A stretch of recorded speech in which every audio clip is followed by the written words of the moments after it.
Hello everyone. Welcome back to Twilight Tales, your midnight refuge where shadows whisper secrets and the dark reveals its most terrifying truths. Before we dive into tonight's chilling story, don't forget to like, subscribe, and share with fellow thrill seekers who crave a shiver down their spine. Now settle in, pull the blankets close, and let me tell you the secret of the Nameless Grave. The small town of Ravenswood was the kind of place that seemed frozen in time. A place where every creaking floorboard and rustling leaf felt like a portent of something lurking just beneath the surface. Nestled between thick woods and misty hills, Ravenswood's history was riddled with rumors of disappearances, whispered curses, and a graveyard that locals avoided at night. No one dared speak openly about it, especially about the Nameless Grave, a single unmarked plot in the oldest corner of the cemetery.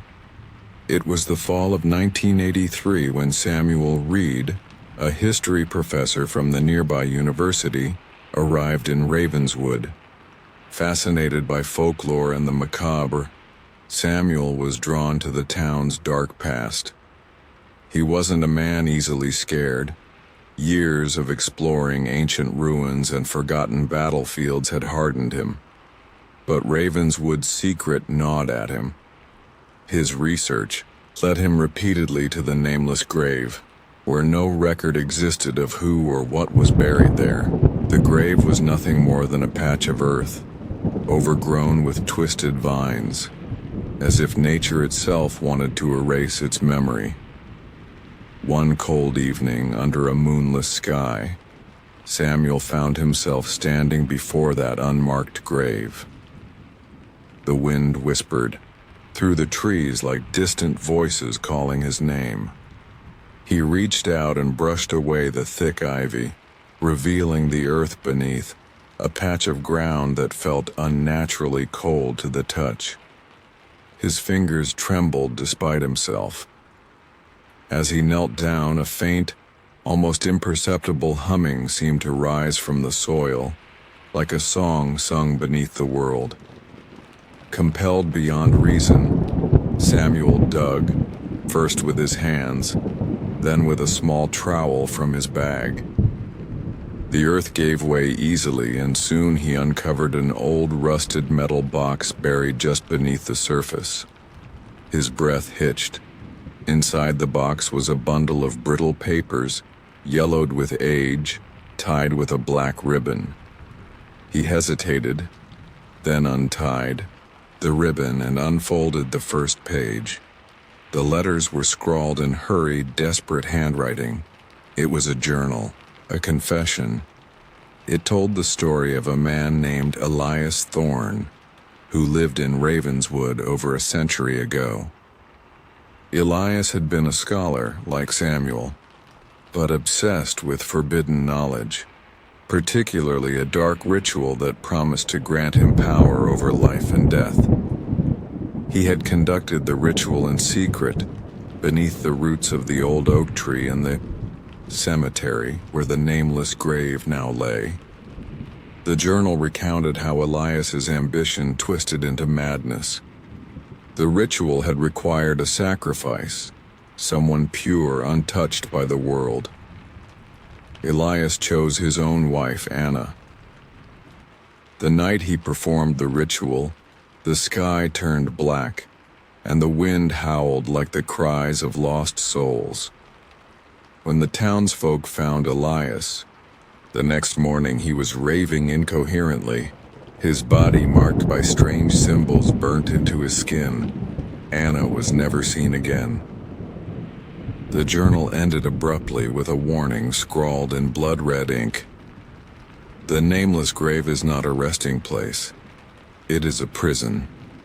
Do not disturb the one buried beneath, or you will awaken what should never be. Samuel's heart pounded as he slammed the journal shut. A sudden gust of icy wind swept through the cemetery, carrying with it a faint, sorrowful moan. The shadows around him deepened and the hairs on his neck stood on end. He knew then that some secrets were buried for a reason. That night, as Samuel returned to his rented cottage, the air grew thick with unease. He tossed and turned in his bed, plagued by nightmares of a woman with hollow eyes, reaching out from a dark void, her voice a whisper begging for release. When he woke, his skin was clammy, and the room felt colder than before. Over the next days, strange things began to happen. Objects moved on their own. Soft footsteps echoed in empty hallways. Shadows twisted into impossible shapes just beyond the corner of his vision. The townsfolk grew wary of Samuel, warning him to leave the grave alone. But curiosity, or perhaps something darker, pushed him onward.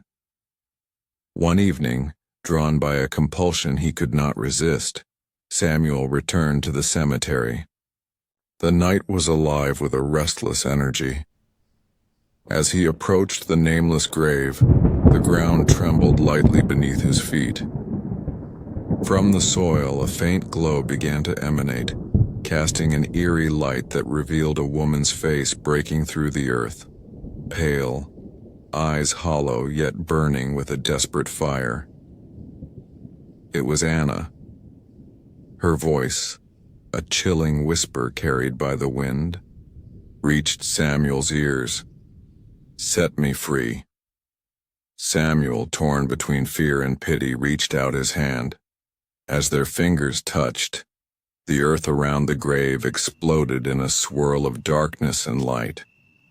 A terrible wail shattered the silence, a sound that was both agony and rage. The ground swallowed Samuel whole. When the townsfolk found his cottage empty the next morning, only a single clue remained on his desk. The rusted box, open and empty, except for one final page of the journal. Written there was a new entry in handwriting Samuel did not recognize. The curse continues. The nameless grave claims another. The secret is never to be told. The nameless grave remains in Ravenswood, a silent sentinel to the horrors buried beneath. And on nights when the moon hides its face, if you dare to walk past that forgotten cemetery, you might hear a whisper carried on the cold wind, calling your name, begging to be remembered, or perhaps to be released.